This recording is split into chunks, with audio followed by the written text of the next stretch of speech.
I'm Al McFarland. Welcome to the Conversation with Al McFarland. Today is Friday, uh, February 13th, 2026. I'm glad to be here and glad to have you along as well. Fridays, we call the program the Healing Circle. We're supported by and co-sponsored by the African American Child Wellness Institute. And today we have the fun of having one of the principal leading lights at ACWI, Lisa Bryant here. Lisa, good afternoon. Welcome to the conversation. How are you doing, my friend? I'm doing well. How are you, Al? Thank you so much. Thank I you. am doing well as well. And as always, our colleague, Dr. Oliver is here. Dr. Oliver, how you doing? Good to see you. Dr. I'm Williams, good, bro. I'm good. I'm good. Good to see you, Bo. good I to see like you. that baseball cap, Dr. Oliver. This is my Puerto Rican baseball cap. Yeah. Puerto Yeah, Rico is in right now, thanks to Bad that's Bunny. right. That's right. Yeah, let's talk about that over the course of this conversation. And let me say, too, first that if you are catching the show on either YouTube, the Black Press USA YouTube channel, the Insight News Minnesota YouTube channel, if you're connecting with us or Facebook or over X or LinkedIn, we want to connect with you. And we thank you for paying attention. We want you to be involved in the conversation. We're continuing a series of conversations about dementia, the impact of dementia, dementia care, caregiving and receiving care. It's a critical topic, one not talked enough about, but one experienced by too many in our community. And so our intent, our hope is that these conversations uh, uh, give us more knowledge, more confidence, and more ability to heal and remain healthy as we you know move towards understanding the impact of dementia, Alzheimer's in our lives of our loved ones. Well, we have a special guest today, and that's Deborah Jones. Deborah Jones is here, and come on in, Deborah. Let's bring Deborah on. She's a community health worker and the health education and outreach coordinator for Volunteers of America, and she serves in the department that does caregiver support and dementia services. So her passion for this work is deeply personal because she cared for a loved one with Alzheimer's. Now she shares her experience to help families understand the importance of detection, risk factors, and compassionate support. Before she stepped into community health, she spent over 30 years with the Minnesota Vikings. Her journey eventually led her to St. Catherine's University, where she earned her certificate in community health work. She also joined the Volunteers of America, the organization that once walked alongside her and her mother during their Alzheimer's journey. So today she brings that same guidance, that empathy, and encouragement to others who are navigating similar paths. She's a native of Minneapolis. Her life has been shaped by her church community, her family, the neighborhood she was raised in, and she is committed to educating, uplifting, and empowering caregivers and communities with both knowledge and hope. Deborah Jones, welcome to the Healing Circle, to the conversation with Al McFarland. How are you? Thank you so much for the invitation to be here and to share. It's good to meet everyone who was on the line. And to our community, I just want to say thank you for receiving and hearing what we have to talk about today. All right. Well, and our structure is informal, and we are here in the spirit of friendship and spirit of caring and love and empathy. So when the spirit moves you to say something or to take take another direction, please feel free to follow the spirit, and let's be our best selves. So Awesome. first of all, thank you for the work you do. Talk about what that means to be in the Caregiver Support and Dementia Services Department at Volunteers of America. Maybe take a second to say, for those who might not know it, what is Volunteers of America? Well, Volunteers of America has been an organization since it's been in existence for 200 years. Mm-hmm. And they're in many different states, as well as Puerto Rico. And our little department, our little but strong department, has been in existence for 30 to 35 years. You may have heard of Dorothea Harris, who had the passion to start this program. She has since retired, but the need is still in the community support and educate the community about dementia. I am one that when I heard that my mother had Alzheimer's, I just had this sinking in my stomach because I know there was no cure for it, and there still isn't a cure. So the question that you have to ask yourself is, how can I help this person still have quality of life and know that they are cared for and loved, even though they're vulnerable? So I come to Volunteers of America to share my experience, as well as I've learned a lot since I've been here as well. It's one thing to be a part of the program from a caregiver, but once you join the program and you see and hear the statistics of how this disease is growing rapidly in our community, not just in our community, but across the United States. And what I've grown to understand is it's not just one person who's affected, but it's a whole family, because you absorb this person, your loved one, whether it be a community member, a church member, you absorb part of their life along with your busy life, your family life, and then you want to have a personal life where you get out and enjoy as well. So that can be nobody wants to say it can be a burden, but it can be, because it's your loved one. And you don't ever want to think of your loved one as being a burden, but all that weight you carry stress with it. Tell me about your personal story. How did the question of Alzheimer's dementia show up in your family, and what was your family's circumstance? How did it change? What was required of you in being a caregiver? But if you don't mind, tell your story. I don't. Yeah. I'm an open book. I don't mind sharing. I don't mind sharing this story. So, and thank you for asking. Yes. I was one that after my father transitioned, I went to the doctor with my mother, and I just kept noticing some things about her, and I just told the doctor. She would be fine in the doctor's office, but when we got in the car to go home, she didn't remember things. So the doctor recommended that I take her to a neurologist, and she went through a series of screenings and tests. And when the doctor told me, came back that she had Alzheimer's, that's again when that sinking feeling in my stomach came into effect, because I didn't know what to do. And I was introduced to Dorothea Harris, and I began to go to these support groups. But it affected my family in such a way that because I was busy, I was on the road traveling and working with the Minnesota Vikings, it was a very busy occupation that I was in. I planned events, we had events, and yeah, that was a story all in itself. But I grew as the NFL grew, as the organization grew. And I started in PR, and I worked my way up into events, and then eventually coordinator of the Legends program, who we typically know as alumni. So that had a structure all of itself. And I remember feeling wherever I was, I didn't feel comfortable. And what I mean by that, when I was at work, I felt like I should have been with my mother. When I was with my mother, I knew there were things at work. And then I tried to step back and have a life of my own. I'm very active in my church and have responsibilities there. And then, your life begins to feel crowded because you're pulled in so many different directions. I'm very grateful that my two older brothers, whenever I talked to them and asked them to help, they would stop what they were doing to help. I had enrolled my mother actually into a day facility so she could go to someplace, and I knew that she had someone else's eyes on her and some help. And my brothers were very instrumental in taking her back and forth.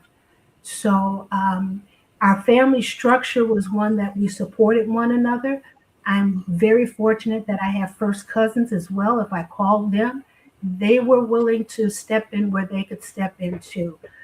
So that part for me wasn't wasn't a bad situation, but it was just being aware that there are so many pitfalls that can happen if you're not communicating openly. You got to communicate with family members, and don't let barriers come in between you all as you are caring for your loved one. How big a challenge is it? Well, first of all, let me ask you, you said in your notes that you were a native of Minneapolis. Which Jones family are you from? Who are your people? My husband is Clarence Jones, who is very active in the community. He is the director of Human, and so he's very active too. Everybody knows Clarence Jones. Everybody loves Clarence Jones. I know I do. Yes, and he is very passionate about community. I never met anybody before him that really had that deep care outside of my church for community, and he cares, differently than what I was grew up to know about. But yes, that's who I am married to, and he's actually the one who introduced me to Dorothea. So I had a support system, and not even knowing that we were going to come into this disease. And so who is your mom's family? What's your mom and your dad? What's that family tree look like? Oh, my mother, her name Ernestine Pruitt. She was an educator and worked at Field Elementary School and Hale Elementary School, and then there was another one. So she was in the community teaching early education for quite some time. And my father, he was a laborer, and he worked at a warehouse by the name of Our Own Hardware. And, they both met each other here. They didn't know each other before they moved here. And they lived in the Rondo community. They met, married over there, and then moved over into South Minneapolis. During, there was a lot of redlining, and they had all those challenges going on as well. We moved over South Minneapolis, and that's where they settled. And so where did they come here from? What was Oh, my mother came from Oklahoma. She came here to go to school. Her and her sister, we had her uncle lived here, and they moved here she moved here to go to school, live with them, and to go to school. And my father, after he was in the service, and I just so vividly remember him talking about the Tuskegee Airmen, because he was in the Air Force, and he remembered that struggle, and he would talk about it every now and then. But he moved here with his cousin, to live with his cousin. They both moved here to have a better life. And, they didn't have the fancy restaurants like we do. So they met in homes, and they actually met at a friend's home that invited other African Americans in to have Thanksgiving dinner, Christmas dinner, for socialization. And that's where they met, and they got married after that. That's awesome. That's wonderful. I love asking people to tell their personal stories. The idea is that all of us really are vessels that the ones who preceded us poured into us. And I think we move with a sense of obligation and a sense of gratitude for all the sacrifices and all of the high expectations that our ancestors held and still hold for us. I happen to believe that all those people that have gone are still around, and they're still guiding us and directing us and giving us encouragement. And so I look for that, but I also recognize that they are in me. What I am as a composite is a repository of their genes, right? And their having lived. So it gives me a sense of never being alone, of being connected. And I think that what we're talking about now, the experience that many of us have with Alzheimer's and dementia, is one of the things that brings a massive challenge both to the individual and to the family and to the community. Because in some cases, Alzheimer's and dementia means that people will wander off, right? and need extra attention, or just can't remember, as I'm learning through these shows, Lisa, can't remember what they said 2 minutes ago or 5 minutes ago. The short term is gone, and others have vivid memories from way back when, but not of what happened just now. So to have this conversation is so important and so timely, and to know that you are working in the field that you're working in to bring that knowledge to our community is a blessing as well. So thank you. And Brother Al, if I could just say this to you, that there's a big difference between early aging and aging. We do forget. That's a part of just growing older. Sometimes we do. We there's some natural loss of memory, but there's a vast difference between that and dementia, especially Alzheimer's, because Alzheimer's is not a natural way for us to be. Alzheimer's is where we remember we cannot function on a daily basis by ourselves. We need help and we need an aid. But to forget, that's just aging. So it's aging versus dementia. And I like to ask, when somebody tells me they have dementia, I like to ask, what kind do you have? Because we like to sit back and self-diagnose ourselves. And sometimes it may not be dementia. Sometimes it may be a lack of hydration.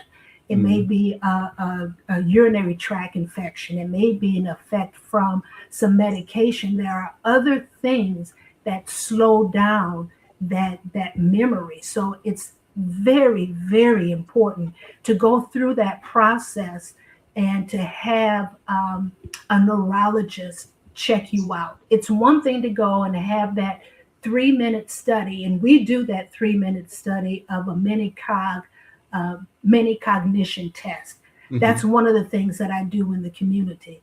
But it's a whole nother process to have a neurologist take you through the steps and of diagnosing a dementia. Lisa, I'm going to bring Dr. B in a second. She's in the studio. But before we bring her in, why don't you give details about the event coming up? It's an important event that we are bringing to the community. Share that if you would. Yes, definitely. Thank you for giving me the chance to share. And also, after I speak, I'd like to ask Deborah a question. Sure. But the African American Child Wellness Institute is collaborating with the Alzheimer's Association, the Minnesota and North Dakota chapter, to host an event rooted in care, dementia, caring, and caregivers support. I forgot the title, but it's going to be hosted next Saturday, February 21st, from 9 to 3 at North Point. And the address is 12, or actually, let's do this. It's 1256 Penn Avenue North. And it's going to be on the 5th floor in the conference rooms there. We have 3 keynote speakers. Yes, all 3. Nasise from the Alzheimer's Association. We have Robin Frazier from the University of Minnesota's Alter program.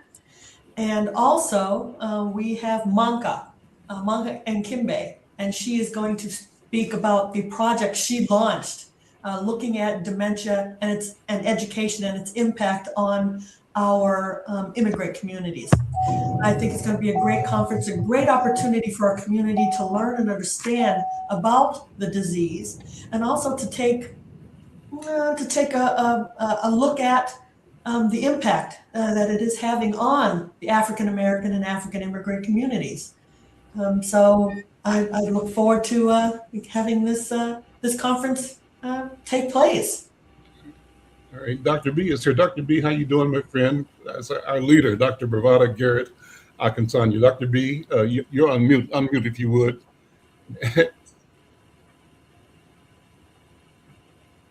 Wow. Here we go. How you doing? I'm doing very well, thank you. I'm just delighted to be here and to see Sister Deborah up here telling the truth. Understand she does no matter where she is. So thank you so much for doing that and for being here with us today. I'm just tickled pink that we have this opportunity to talk about dementia, Alzheimer's, and and what's normal aging and what isn't quote unquote normal aging. So we have a lot of education to do in our community, and I'm just grateful to be here. Mhm. And Al, may I ask Yeah, please. Deborah a question? Deborah, the area that you focus on or do work in is the culturally responsive caregiver support. Can I ask what that means, culturally responsive caregiver support, and maybe how it differs from just, let's say, traditional or regular caregiver support? Well, thank you. That's a very valid question. I appreciate you asking that, because culture, we all have a culture. Sometimes we have culture within our own families where we believe certain things, and other ethnicities, they have their cultures. There are some cultures that you have to go through the man of the house to even go to the doctor and have those conversations. There are cultures within different ethnicities. And I was very appreciative of Ms. Dorothea with this group, because it really focused on African Americans. And African Americans are the highest, let me say it this way, we have the highest potential to have Alzheimer's than other ethnicities. In we're 19%. I was reading just a survey early this morning where we are 19%, Hispanics are 14% likely to have Alzheimer's for those over the age 65 than whites that are 10%. And there are 70 million people right now that are estimated who are living with Alzheimer's. So it's growing, and we need to be able to talk to one another the way that we talk to one another and understand one another, advocate for one another. And that's why, for me, being African American and being in this business, so I can help somebody else. Because sometimes when we go to the doctor doesn't talk the same way we do. So how can we go to that doctor and get what we need, get the not only the information, but the medication? Now, when I went to the doctor with my mother, he wanted to put her into a study. And I was like, no, I'm not doing that, because I read all of the effects of the disease or the medications. No, that's not for my mother. I'm sorry. And I know that we need to come to the table and participate in some studies, but I just couldn't put my mother through that. So it's important that we support one another, that we talk to one another in the way that African Americans relate without even going into depth. Because we can give a look, we can give a head nod, and we understand what we mean by that. When you go to the doctor, it's a totally different thing. You can't communicate that way. And can I ask, Deborah, what are some of the services that your organization offers? Oh, we have a wide range. You and I talked about this during our little meeting. Yes, we did. Now, online, we have spiritual health, we have brain health. So the spiritual health, we're encouraging each other through scripture, through the Bible. And anyone can join that. Through brain health, as well as for our caregivers, as well as those who have the disease. We're teaching about and educating about the disease itself. We have a resource and community connection. All of these are online that I'm mentioning. You can log in, and we're talking about what's available in the community, whether it's a food shelf, whether it's low cost medical facilities, and even just what's going on in the community.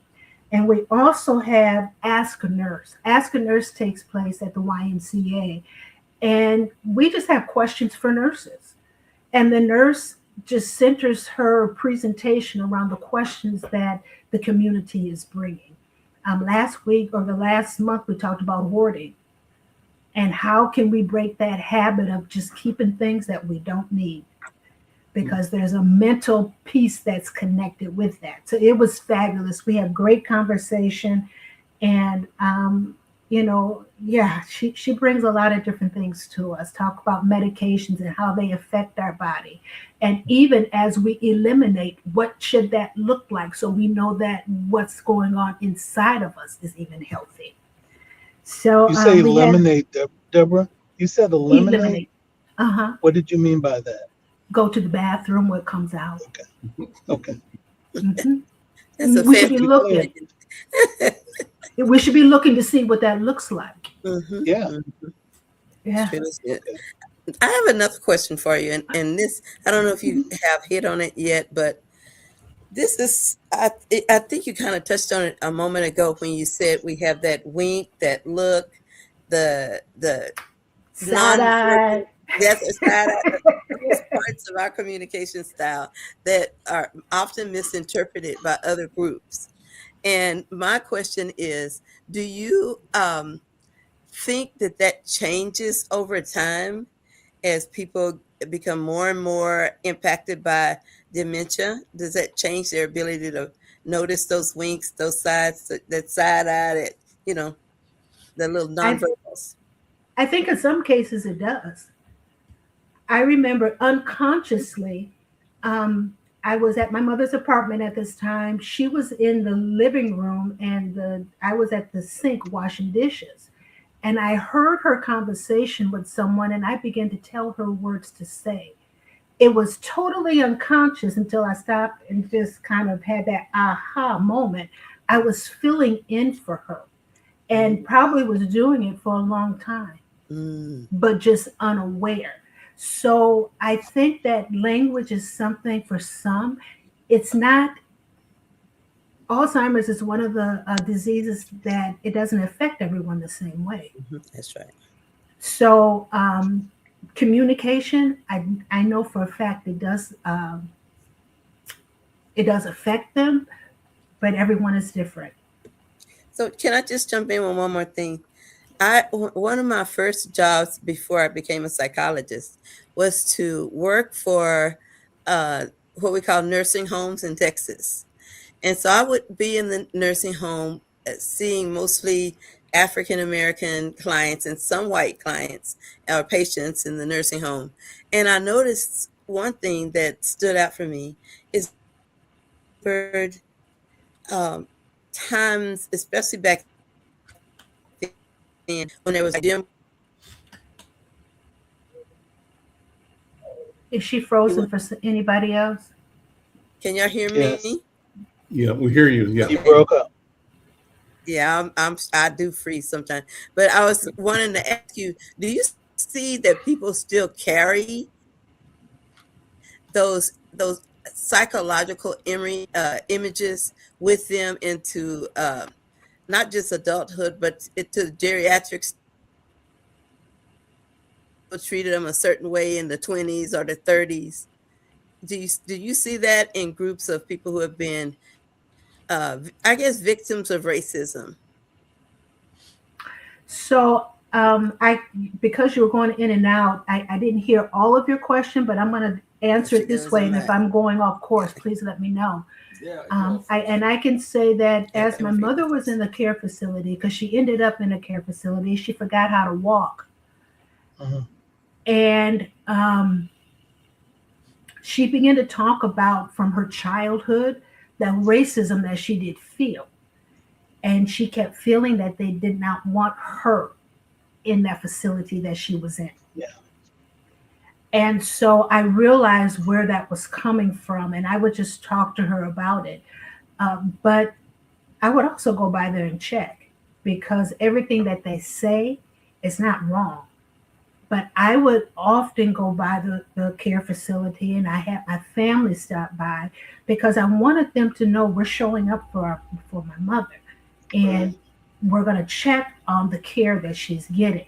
Now, my challenge at the second facility that she was in, it was during the pandemic where everything was closed down. So there was a period of time that it was very, very stressful, but they opened things up by sitting with them with iPads, and I got to talk to her, I got to look at her, I got to see her. But yeah, that's a part of her care that still I feel a little haunted by it because I could not during the pandemic be there as much as I wanted. Mhm.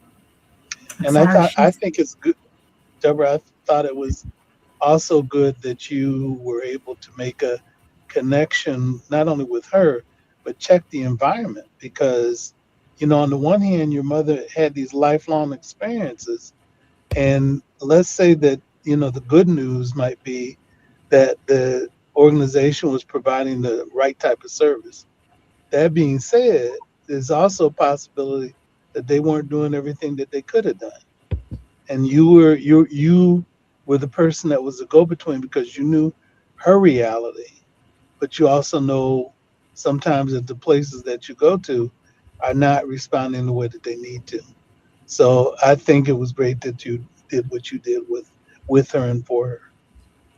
I thank you for that. And yet, it was during those support groups that I learned that information because I had no Yeah, experience with that before. So, support groups, there were many times I would just sit there and I wouldn't say anything. But I yeah, listened to those women who imparted some very good information. And I think that that's what made my journey yeah, somewhat the best that it could be. You yeah, know, it's I also refer to a journey as you have many many mini grieving sessions because you begin yeah. to see this person leave and those conversations that you wanted to have with them, they can no longer hold that information or conversate with you. So you just Right. have to love them where they are, meet them where That's they right. are, and then let you have to let that be there. Yeah. I used to talk to my mother every day. And then I got to a point where I couldn't talk to her at all. But I had to literally physically go to a place to visit her. And losing our interaction was a loss that I had to give up. But I think the other thing that was a thing that I appreciated about my mom was a woman that was also in church. And one of the things that we'd be able to do to make a connection is to have her pray for me. Mm. And Yes. and she was so strong in being able to start the prayer towards the end, but she couldn't finish it, you know. Mhm. But I always I looked at things that I appreciated with my mom as long as I could have it with her, There you go. and and that was something that was important for me. So, Hmm. That's very encouraging, and there's some caregivers that need to hear that. Thank you for sharing. yeah. Oh yeah. Dr. B, sort of, how do you tell, what do you tell, what can you tell individuals who, like Deborah Jones, went to the doctor with their mom or dad or loved one to uh, find out this diagnosis that is life changing?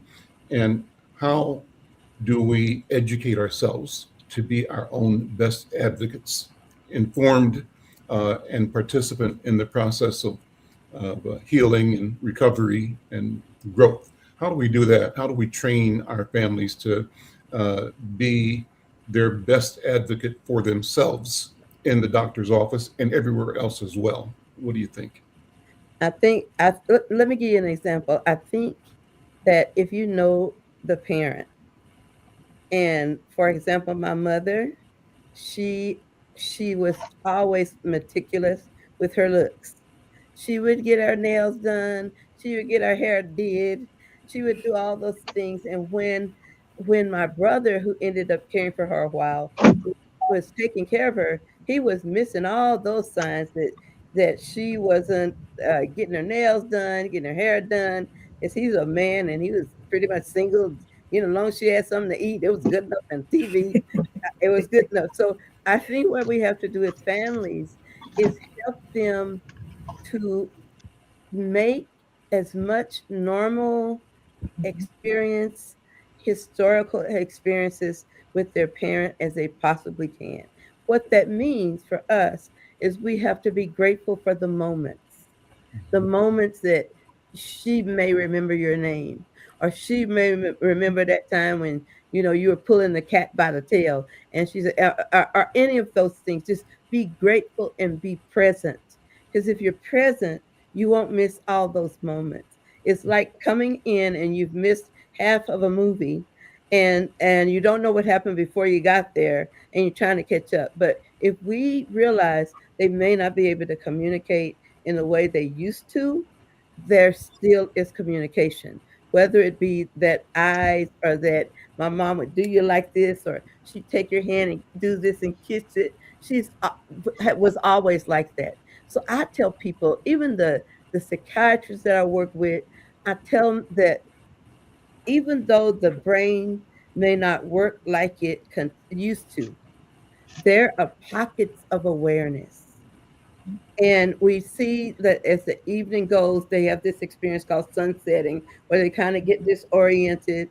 But as the day goes and the evening goes, just be present.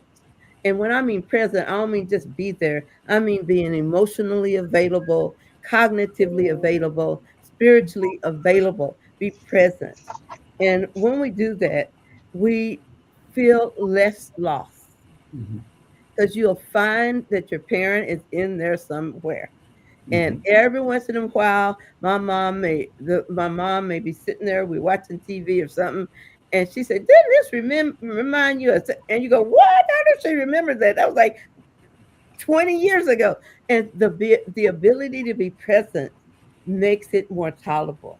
But Yeah. every day that you're losing the person as you know her, you have to redefine your relationship, redefine your role as a daughter or son or sister or whoever it is, whoever you are as the caregiver. So I think the biggest piece is to remember that they have a life before they had dementia, they have a life during dementia.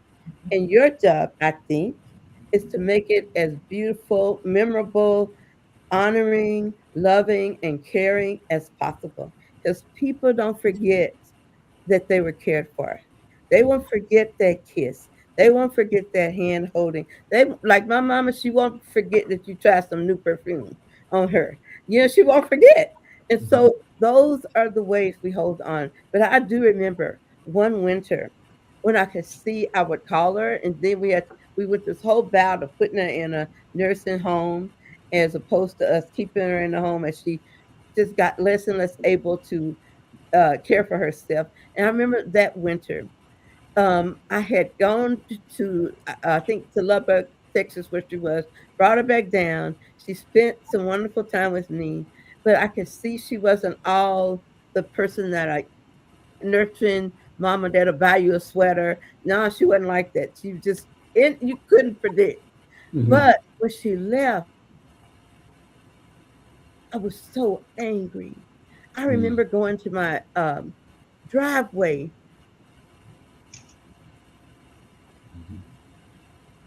I think you're freezing up, Dr. B. Not hearing you. Yeah. Can Now go ahead. can you Yeah, we're hear me back. now? Yes, I go was ahead. saying I remember going to my driveway in the snow and beating that ice on the ground, just angrily beating it, because I saw that my mom was being robbed from me.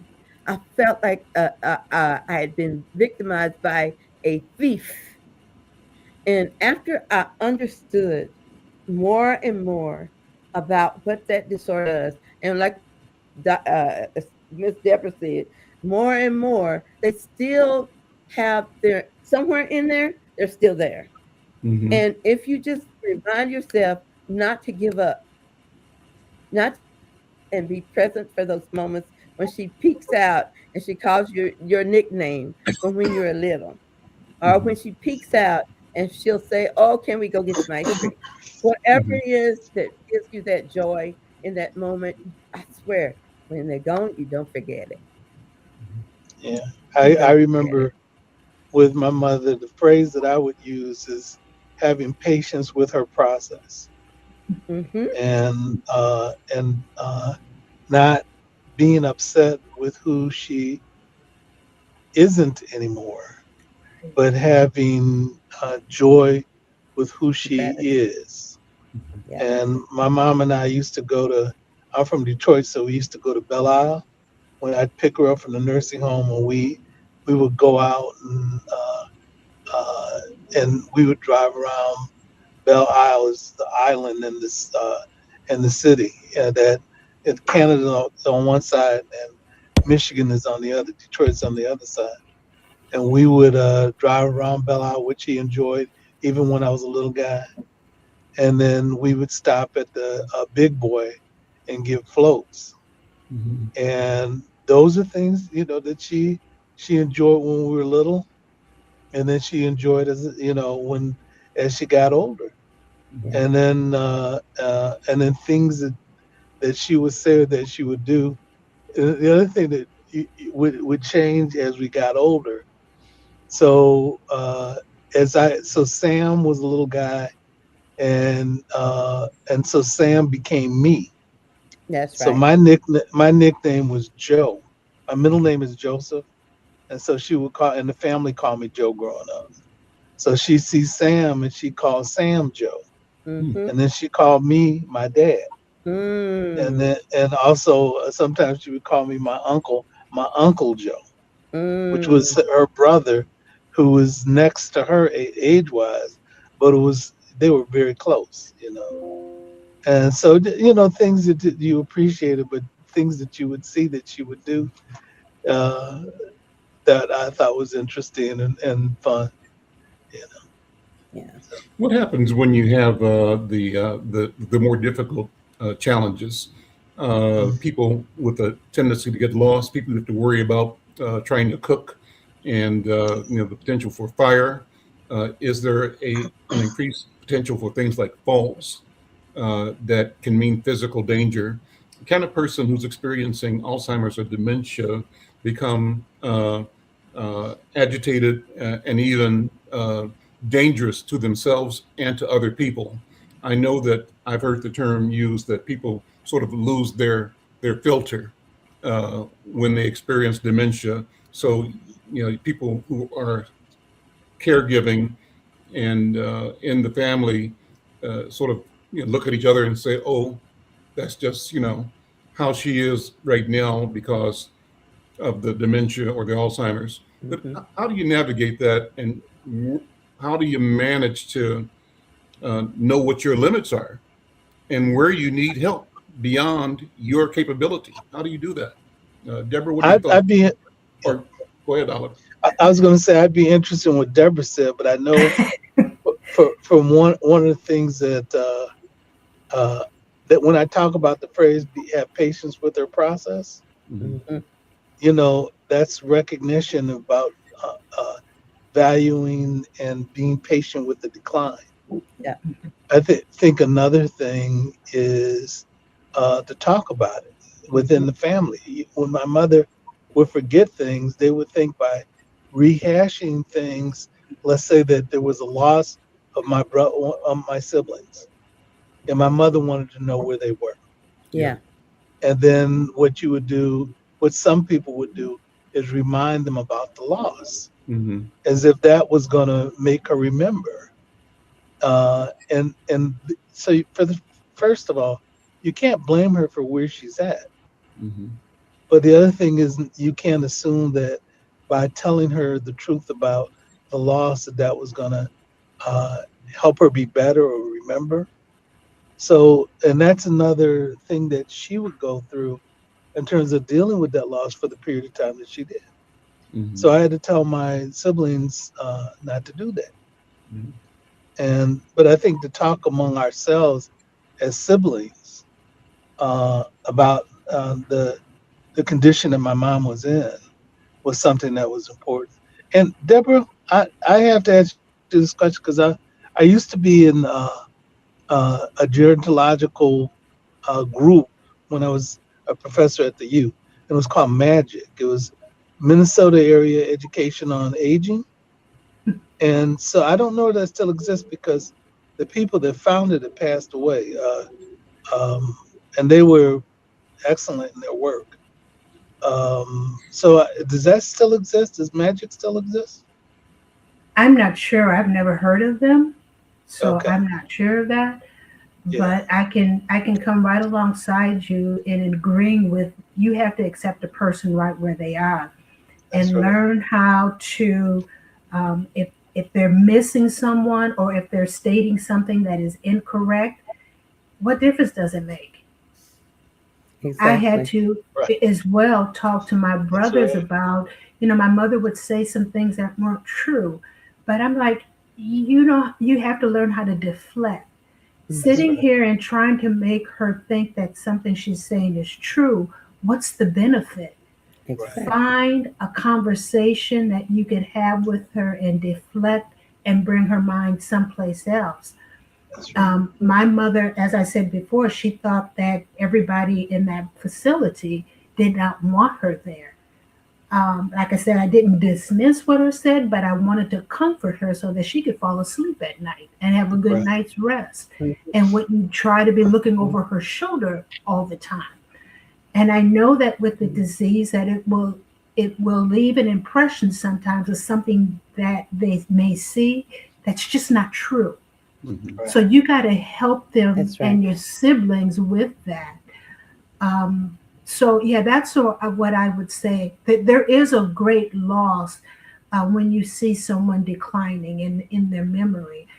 But I also learned. My mother told me about a brother that she had who passed away from, oh, what was it?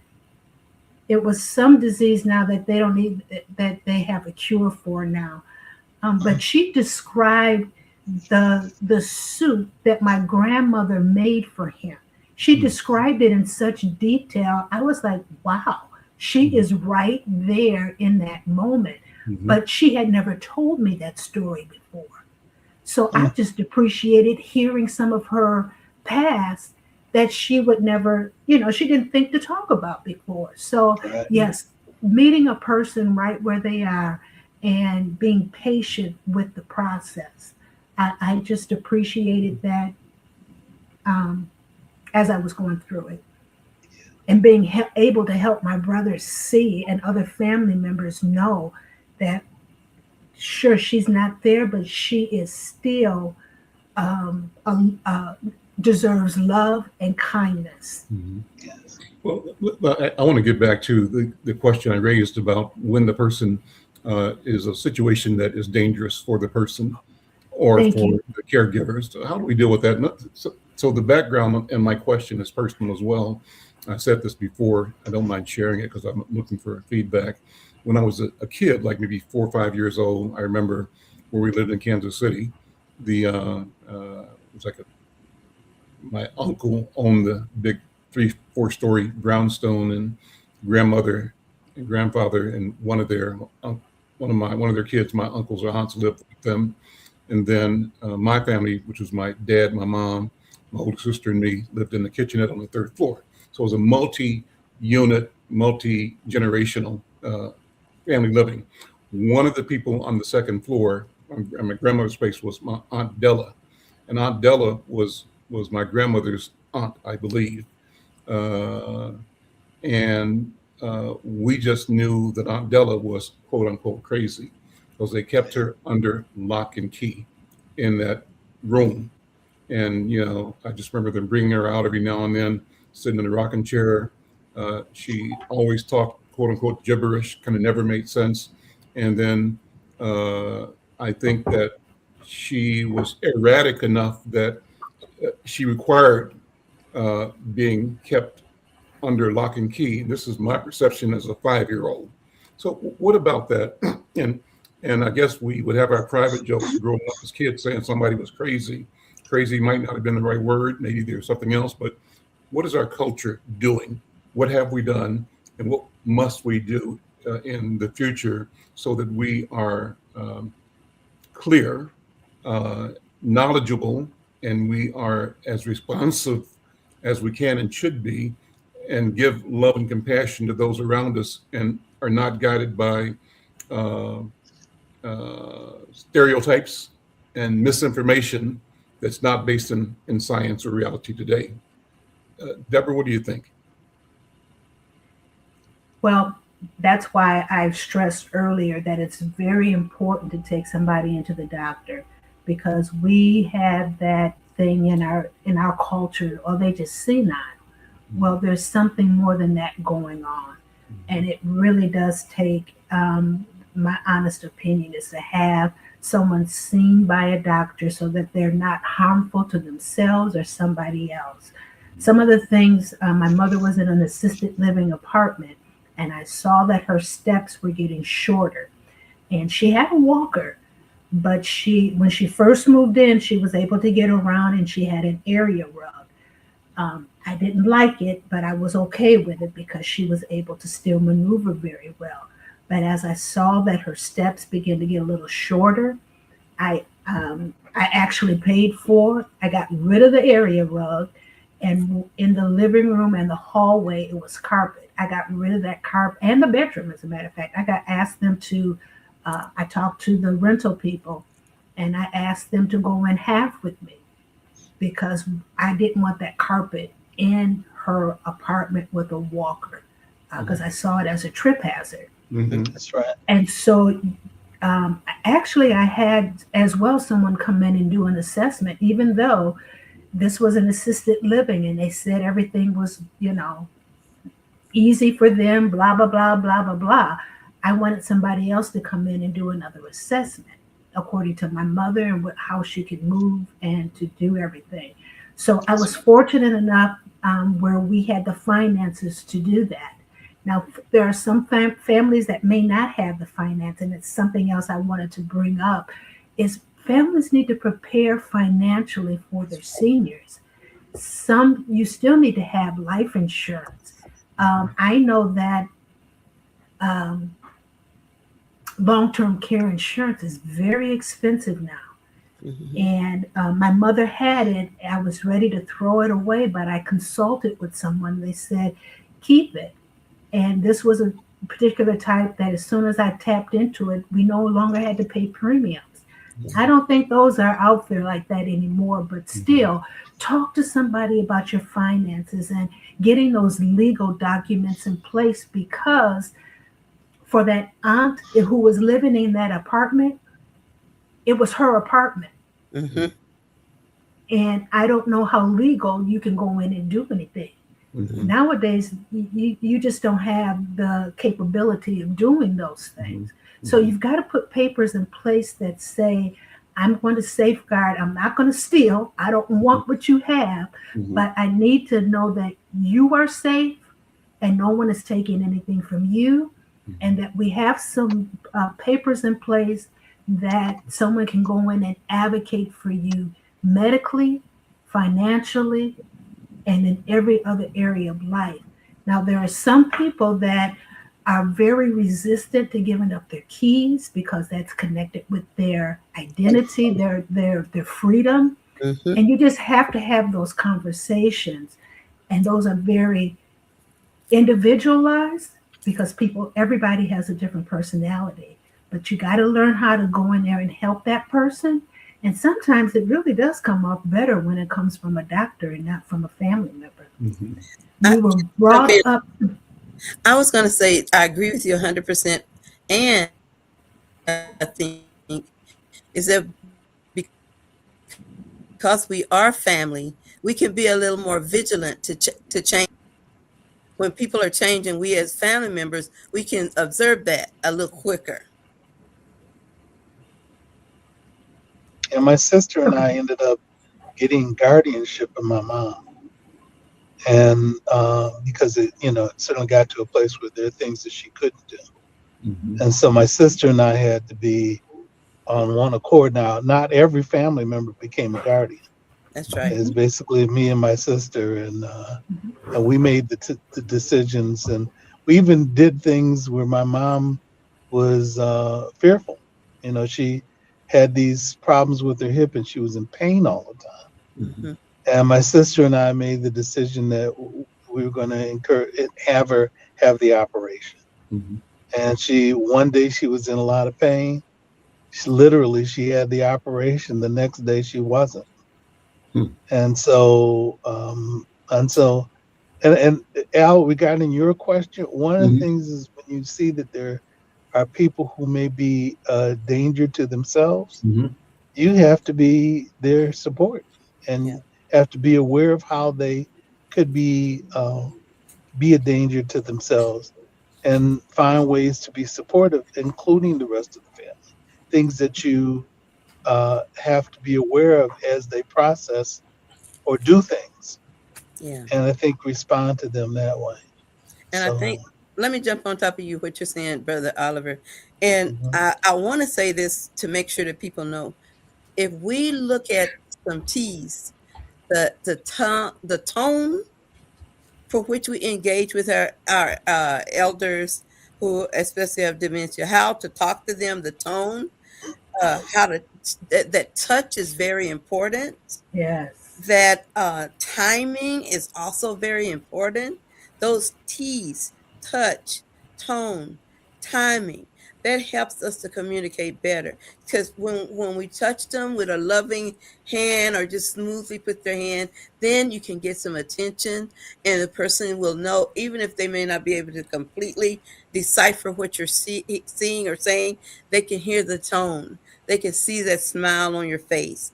And for my mom, she would, I remember the last time I took her shopping, get some new shoes. She sitting there lovely, and the man came her a pair, brought her a pair that wasn't her size, and she's a Christian woman. She cussed that man out up there. She said, "What the hell?" Da da da da da.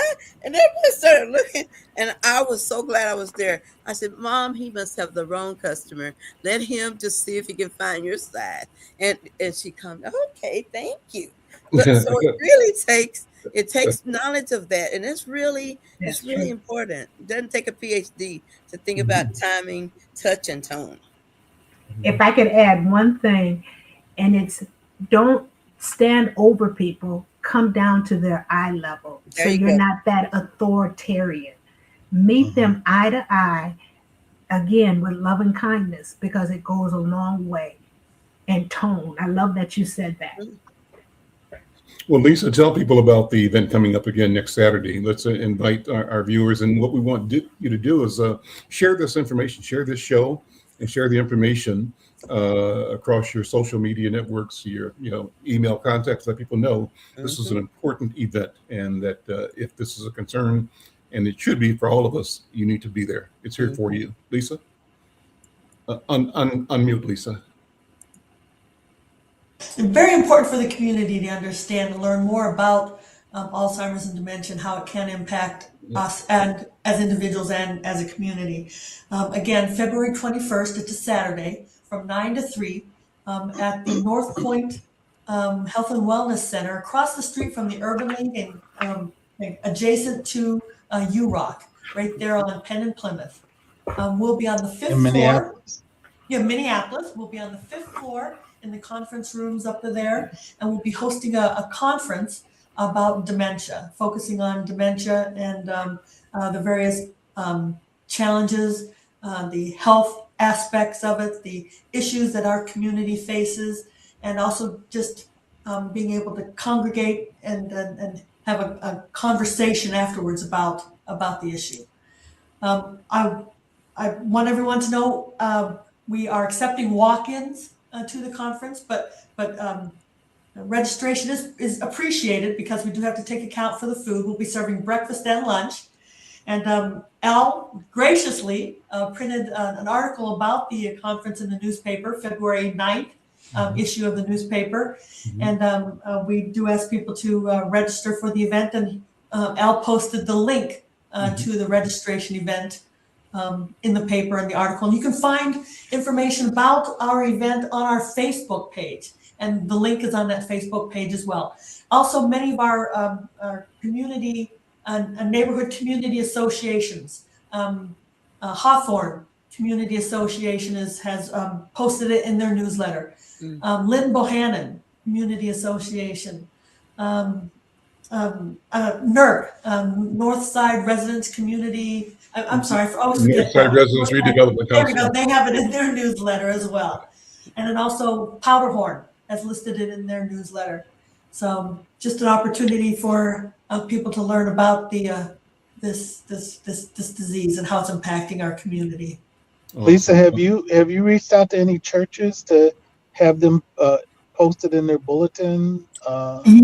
Yes, I did. I reached out to several churches that are part of the Altar program, and I looked at Fellowship Baptist Church, Pilgrim Baptist Church. There's also a program. Walker West has a choir, and I sent information to them as well. And then our organization will be having some churches participate as well. So yes.